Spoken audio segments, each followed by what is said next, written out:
Halo semuanya, jumpa lagi di Bahas Sana Bahas Sini edisi Bahasa Jepang episode 14. Karena bahasa yang ada di luar sana akan kita bahas di sini.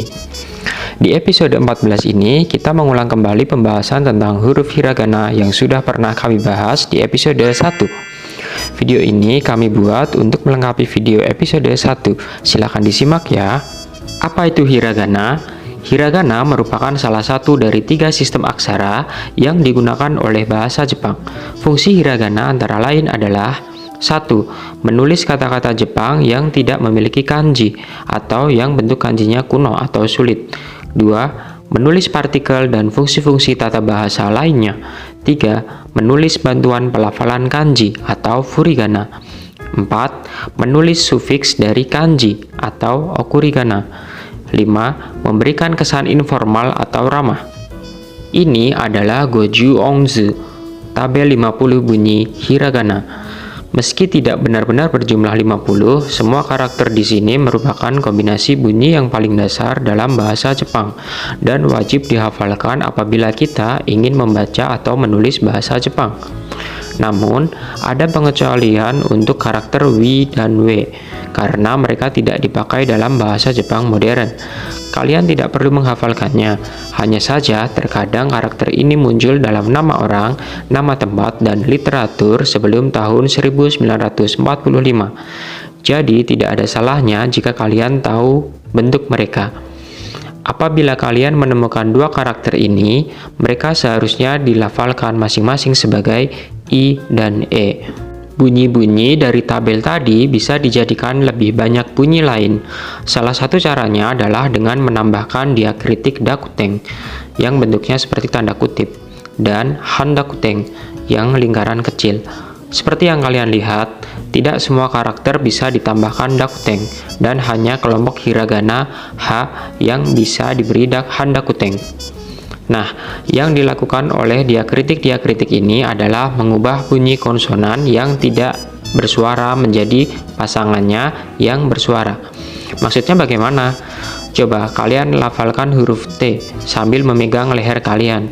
Tidak akan terasa terdengar, tapi coba kalian lafalkan huruf D. Pasti getarannya akan kerasa. Jadi, konsonan bersuara adalah konsonan yang memerlukan getaran pita suara untuk dilafalkan. Dalam kasus hiragana, yang bisa dijadikan konsonan bersuara adalah konsonan K dengan pasangannya G, S dengan Z, T dengan D, serta H dengan B dan P. Mereka disebut pasangan karena letak lidah dan bentuk mulut kita saat melafalkannya sama atau setidaknya mendekati.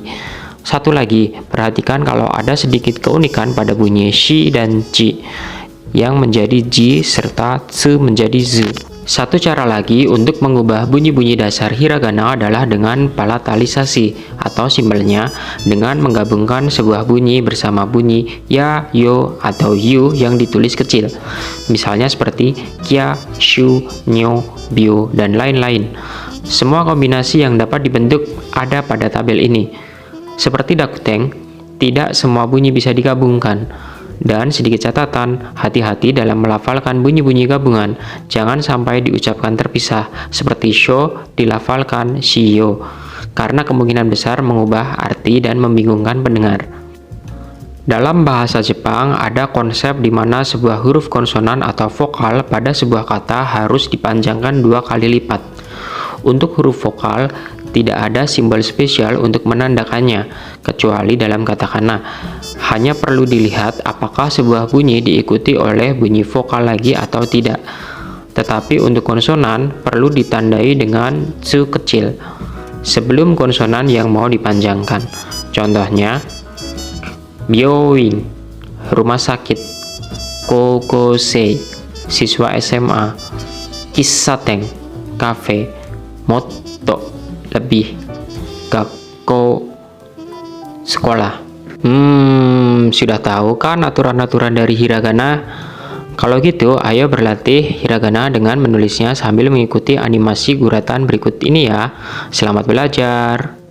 A, a, a, a, i, u, u, u, e,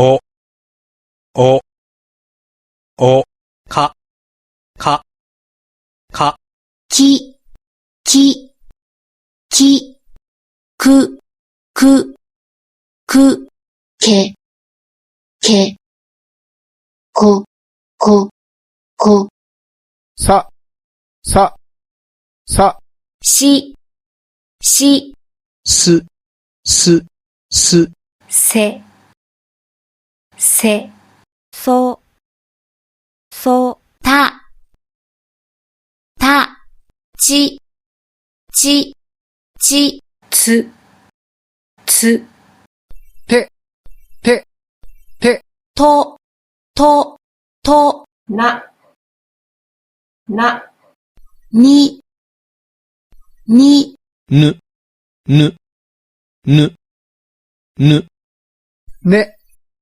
ね、ね、の、の、の、は、は、は、ひ、ひ、ひ、ふ、ふ、ふ、へ、へ、ほ、ほ、ほ、ま、ま、ま、ま、み、み、む、む、む、め、め、め、も、も、や、や、や、ゆ、ゆ、よ、よ、わ、わ、わ、お、お、お、ん、ん、ん、